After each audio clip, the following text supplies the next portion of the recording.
You're still watching TVC Breakfast. Now, the governor of Anambra State, Charles Chukwuma Soludo's 3-year scorecard is marked by significant effort anchored on 5 strategic pillars, namely security and law and order, infrastructure and economic transformation, human capital and social development governance, and value reorientation and the environment. Since assuming office in March 2022, Governor Soludo has made notable strides across these priority areas. Now, his administration's first 3 years has been characterized by a clear vision, data-driven planning, and a bold commitment to transformational leadership aimed at repositioning Anambra as a prosperous and smart megacity. At the core of his governance style is the emphasis on inclusivity and long-term institutional reforms, reflecting both his background as an economist and his resolve to deliver measurable impact. Now, joining us in the studio for this conversation is political analyst, community development activist, and the founder of Inewi Digital Community, Cornel Osigwe. Like I'll say, Kedu Odinma, welcome to the show. Now, we're talking about Governor Soludo, 3 years, in office. We know that he assumed office in 2022, and 2025 makes it 3 years. Yeah. A lot of things that he's done that people have spoken about, but I'll just mention a few. When we talk about healthcare, he made it that ladies that are giving birth, it's now free, antenatal is free, and a lot of women have, gained from it. We can see that positive side. When we speak about infrastructure, I told you, a few weeks ago I was in Anambra, we saw good roads and all of that. But still, we still hear that, there are some things that can be done because Oliver Twist, we're always asking for more. I'm not from Anambra, but the people are still saying that more can be done. But how would you, just rate his 3 years in office compared to other governors? And also in 2024, we know that he won Governor of the Year as well, meaning that, he's been doing things, step in the right direction. But how would you, just rate his whole 3 years? Okay, if you observe, you see that the governor is intentional in making Anambra a livable, prosperous and a smart megacity, and that's his manifesto. And he has been very intentional. I know he's a strategic planner and a thinker. He has a blueprint on how to move Anambra, so Anambra will not be a departure, a place of departure, but a place of destination. And he's been doing just that. Just like you mentioned and well articulated, his blueprint, strategic blueprint on infrastructural development, on economy, on the healthcare. Yeah. He's been doing perfectly fine on it. You understand? And the people have seen this thing and appreciated him just in the space of 3 years. The governor has started and initiated over 2,000 kilometers of road. Over 700 of it have been assaulted. We have never seen it like this. You understand? From Amobia to Imo border, he's building the largest dual carriageway. Yeah. You understand, in the southern states. So he's been doing amazingly well. And that's why the people are happy that for the first time they have a governor that wants to take them to the next level. Yeah, Anambra has been known for trade. The people of Anambra have been known for trade. And Governor Soludo was one time governor of the central bank, who understands the economy. What has he done to deliberately make trade much, much easier in Anambra State? And has he built bridges between Anambra and other states of Nigeria to promote trade? Yeah, this first tenure, what the governor did was to lay the basic infrastructure. You understand that is going to bring in investment in Anambra State. Yes. You understand? Yes. Just like we said, first, his attention on education is to improve the human resource, to make the human resource available. Okay. You understand? Okay. His attention on skill acquisition in terms of IT. You understand? He started the 1 million digital tribe. We are going to raise the next set of techies in Africa. They are going to come from Anambra State. You understand? We have the Soludo 1 Youth 2 skills. You understand? We are used in Anambra State, based in Anambra State, acquiring diverse skills from agro-business to digital marketing to other various crafts. You understand? These are laying foundation for human resources. You understand that when these investors come in, we have abundance of them. You understand? So he has laid the necessary foundation. And also, if you look at the infrastructure that he's doing also, the roads construction, you understand? We are opening up the state from the rural community, opening the bridging the gap from the rural community to the urban community, open it up for massive investment. You understand? You can see Oboko, which you know is one of the biggest slum that we have in Africa. But today is a modern city. You understand? You see this prioritizing security too. Prioritizing security. Anambra, you know what Anambra used to be in 2001, 2022. You understand? By 2022, there were a lot of villages that were inhabitable. You understand? The villagers ran away. But this year, based on the carrot and stick approach that the governor has implemented, you can see that the owners of the community, the villagers, are owning back their community from Ashala to Osumohu to the second communities. It has been amazing. That's because the governor is doing the necessary groundwork, laying the foundation to open up the strait for massive trade. Exactly on security is what I want to talk to you about, because I wanted to expatiate further. When you say the governor has done so much in terms of securing the state. We know the IPOB activities in the southeast generally. They sit-at-home order on Mondays, which has led to the arrest of Simon Ekpa, even following the arrest of Nnamdi Kanu, etc. on the trial. So there are these reports of small arms proliferation in Anambra and its environs. Armed groups and misinformation could also jeopardize the coming election, which is just next month, before we know it, just a few weeks. So how do you think the government is, what is it putting in place? What exactly has it done differently from previous governments in terms of security, securing the environment, securing the place ahead of the, the November the 8th, right? November the 8th governorship election coming up in the states, vis-a-vis working with the federal government in this regard? I would like you to take a visit to Anambra State. As of today, this is just a few weeks to the election. If you observe, the politics is not heated up, there's nothing, it's as if there is no election. There's no activity coming up. You understand? Because everybody is just waiting for November 8th to come so that they can just vote in the governor. You understand? But there are oppositions. There is APC, there is Labour Party, and the other parties are also not on ground. Not on ground. So you mean it's only governor the governor is only one contesting on the post? You just need to come to Anambra State so you understand. There is no opposition on ground. No, you mean you don't recognize the opposition? No. It's not that they are not there? No. The election that brought in the governor, everywhere was heated up. That's right. Everywhere was heated up. If Anambra was not inhabitable, you understand? APC, PDP, they were fine. You get my point. You understand? Then, by the grace of God, the Abga State won. But at this election, there is no viable opposition. You understand? One is because of how Anambra is now peaceful. You understand? The governor, like you are asking, have prioritized security. Carrot and stick approach. The governor gave the people behind these things an opportunity for them to come out. The state is going to rehabilitate you. The state is going to train you. The state is going to find you a work. You understand? And I think majority of them listened to the voice of wisdom and came out.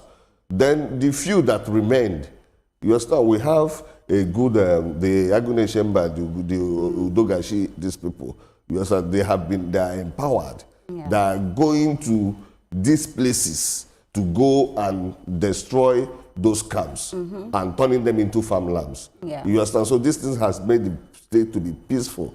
We can tell you that Anambra State might be one of the most safest places. I don't know about one of the most safest places, but like I was telling my colleagues, about 2 or 3 weeks ago, I was in Anambra, so I can understand what you're saying, because I had that fear when I went. In the night, I was like, I don't want to go out and everything. And even the people there were telling me, oh, it's not more like before again. You can see that, when we talk about security, Anambra is way better than what it used to be before. You can walk in the night without being afraid of, anybody attacking you. So that one, I agree with you, because I saw it forehand. But let's talk about the fact that we also know that the governor had said that he has not borrowed any money.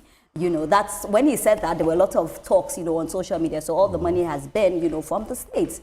You know, and I think it's something that we should learn from, other governors should learn from. But in as much as, you know, we keep talking about good things that he has done, the momentum, Anambra is better now. You know, we see he opened markets as well. I was going to speak about the markets. We can now see larger markets, peaceful. But what are some of the things that he still needs to put in place to make Anambra a better place? We know that Anambra is safe, but it can still, you know, be safer. We always like to ask for more. So what are just some of the things that he can still, you know, put in place? And also touch on the fact that he said that he's not borrowed from, you know, any bank. He's not taking loan. Yeah, thank you for that. You know, the governor is a professor of economics, so and he knows how to manage funds. The state funds, the state resources, and he has been doing that excellently well. You understand? What we are expecting the governor to do in the second tenure is to take Anambra to the next level, making it a smart mega city. We have the solution industrial city that the foundation has been laid. You understand? We believe that the governor in his second tenure that is going to build that city, because that is where the city is going to be home to a lot of SMEs and industries. You understand? So the foundation has been laid. You understand? Because it is the realization of that city that will make Anambra truly the Dubai Taiwan of Nigeria. Okay. You see, when a money manager is at the helm of affairs, people always expect that money wouldn't be an issue at all. We are happy to hear about his successes in security and, like you said, putting the base, you know, preparing the base for economic growth in Anambra, and that there's no viable opposition for the coming election. You know, we were talking earlier on about how optimistic politicians are, and hearing you say that just brought back that memory. But let us look at what kind of challenges that he had to jump over to record the successes that he has recorded so far. And do we still have those challenges? Because I can't picture a situation where he's just having a walk in the park. Some people are telling him, look, you are not doing well, you are not doing this. Where are they pointing at? Okay, you know, the governor was on ground before he became the governor. He was on ground in Anambra State. He came in with a blueprint, he planned, he knew what he actually wanted to come and do. And when he came, he focused on those things. They say that the world makes way for the man who knows where he's going. You understand? So that Americans gave him because they saw his strategic approach to things from day one. Even when he announced he's not going to borrow. And after publicly stating that there is no resources, he didn't meet anything. But he now said he's not going to borrow, he's going to work on a tight budget. And within the first year, we started seeing massive road construction, started seeing healthcare improvement, he started the 1U2 skills and every other thing. You understand? And within the first year, if you remember, the governor announced free education from the nursery school to the junior secondary school level, announced free education, and also employed about 5,000 teachers and increased their distance. So the governor show workings from the beginning. You understand? He became active and show working from the beginning. So he made it very difficult for those people that would have said, hey, you are not doing right, you are not doing well. He made it difficult for them. You know, let's go to the remote areas as well, you know, because some people say that they don't, this is a message I just got, like some people say that they don't get to feel, you know, all the good things we talk about in Anambra, it doesn't get to the remote areas. I just quickly wanted to touch on it before Ibrahim goes on. The people in the remote areas of Anambra. Those that are far away from the city. We're talking about the great city, everything is happening, but what about people that are outside the city? The people in the remote areas, you understand, can't stay because the government working has been inclusive. You understand? From the rural community to the urban, it has been inclusive. You understand? For the first time in every senatorial district, the governor built a general hospital. Now every city has a general hospital and built health centers across that is offering free antenatals. You understand? So the government, then even the road construction too. There's a lot of, I can't forgotten some of this name of these communities. You understand? For over 30 years we are unmotorable. The governor awarded a contract. You understand? So like I said, Okpoko, Because it's a neglected place. Every government comes and go. You understand? But the governor prioritizes it and turn it from slum to a city. So talking about this massive, big spending, they say, invites scrutiny. So people are saying, there are claims that the speed and scale of contracts and projects, including, the way contracts were awarded, lack transparency. So journalists are beginning to scrutinize, critics are beginning to scrutinize that how transparent were the monies, the funds allocated to this, speedy development, speedy infrastructure, consideration. And what are the red flags we should be, watching, ahead of this election? Because people are asking questions. Yeah, I'm not a member of the government. Yeah. I'm not a member of the government. What I speak as a PR person is to see the good works that the governor is doing. What you see is to see. I mean, what you do as a PR person is to see. I see. You mean you intentionally have to blind your eyes to... No. I'm not a member of the State Executive Council, so I don't know how contracts are awarded. But the whatever that has been, the contractors that have been given the job are doing a good job. So I don't know anything about how contracts are being awarded. But I think what my colleague is saying is the transparency. Like, Ibrahim, am I correct? Are we saying that's the what I'm saying. I'm transparency? not a member of the State Executive Council. So he can. Well, as a PR, you have done your investigation, so maybe you know. But in all of that, I'm not in all of that, in all of that, I understand that. But very quickly, what is his relationship, with his predecessors? There used to be Willie Obiano, Peter Obi, who had governed the state. Ahead of this election, are they supporting his ambition, to run for a second term? Does he have a good relationship with them? From what we see out from the media, we have seen the governor attend various functions with his one of his predecessors, Mr. Peter Obi. You always see them, they greet. Even though he criticizes Peter Obi's governance. You say? Even though he criticized Peter Obi in some fora. I've not heard that. I've not seen that.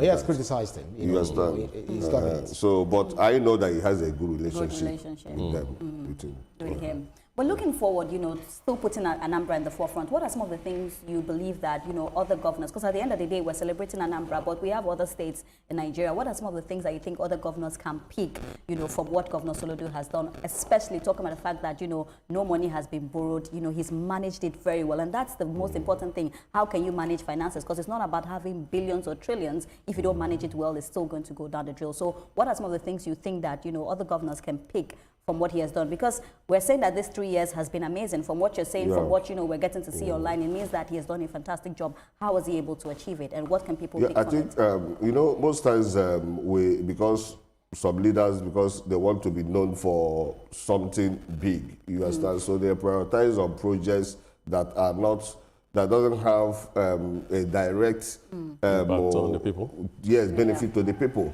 You understand? So, but the governor didn't look into all those He didn't look by trying to build something that is very gigantic so that he can be remembered. He focused on the critical areas of governance. You understand? Youth development. You understand? As of today, the Soludo 1 Youth 2 Skills has been able to produce 2 cohorts. You understand? And governor the graduates have benefited about 5.3 billion. You understand? It's helping them not just acquiring this skill, but starting up a business. Debt stock and recurrent spending are rising too. So what do we say about this fiscal deficiency? So if you talk about, he has grown the revenue to 5.2 actually. No, not the revenue. I'm talking about the investment. He has invested on the 1U2 skills. You understand that? I'm talking about the governor is focusing on the critical areas of governance. You understand? Apart from infrastructure, development, then you're talking about human resource. You understand, the youth development, because they are the future. You understand, the governor believes that the future of Anambra State is the youth. So that's what I'm saying. And they actually, is exactly what I'm saying. So with all of the things, positive strides that he has made, there is still debt stock and recurrent spending, which are happening in Anambra State. I'm not sure how he's circumnavigating, these challenges that, pose itself to the government in delivering good governance to the people.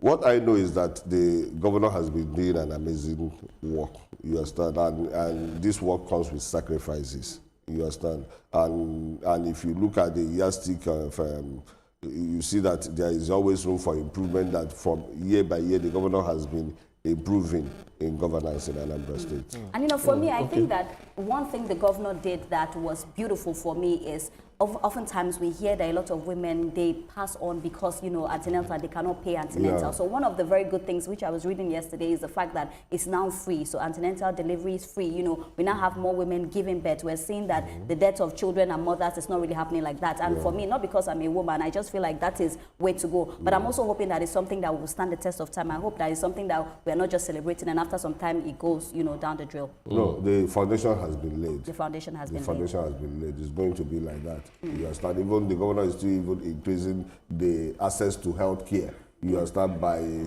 even encouraging investors to build more healthcare facilities in their community.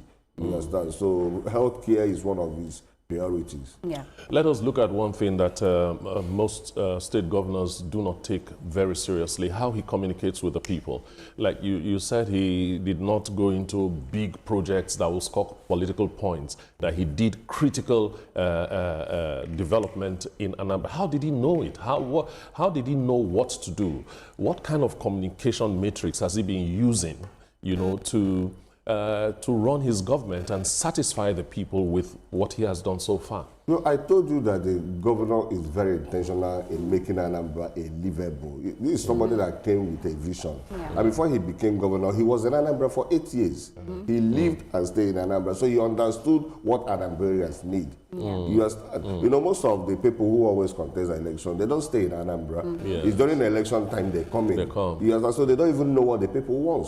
You understand? The governor stayed and lived in Anambra for more than 8 years before he became governor. You understand? So he knew what Anambrarians need. You understand? And focused on that. I'm wondering how he actually respected the rule of law, because I remember the local government law and the related moves, you know, which he did, you know, raised quite, you know, constitutional questions, saying that if a court or the Supreme Court again finds part of state legislation ultra vires, one is wondering what immediate administrative or political consequence would flow from such a judgment for Soludo's second term bid, because of the stance, you know, on the local government autonomy, which the federal government won in the court of law. So his relationship with the local government, what he has done, the administration vis-a-vis the local governance. What would you say to that? The governor conducted, under this first term, he conducted the local government administration. And, you know, in Anambra State, we also have the local government law that is guiding the local government administration in Anambra State. You understand? And he has followed it and conducted the local government election, and they are working perfectly. For the first time in Anambra State, the local government is working. You can see the mayors that are doing massive construction. But I'm from Nnewi North. The mayor of Nnewi North has been doing a fantastic job. You understand? So it means that they have a good relationship between the state and the... simply because the Supreme Court, which, you know, actually caused, you know, that disagreement. But I know that the governor is a respecter of the rule of law. Rule of law. You understand? So, but like I said, the local government, the law is how do I put it? The local government law. You understand? The bylaw, you understand? It is the state that controlled the local government. All right. Thank you so much, Mr. Sigwe Dalu, like they say. Thank you so much. And we just hope the very best for the people of Anambra, and they should go out and they should vote peacefully. But still ahead on TVC Breakfast, as Nigeria looks ahead to 2027, all eyes are on INEC's capacity to restore public trust and faith in the country's democratic system. Don't go anywhere. We'll be right back.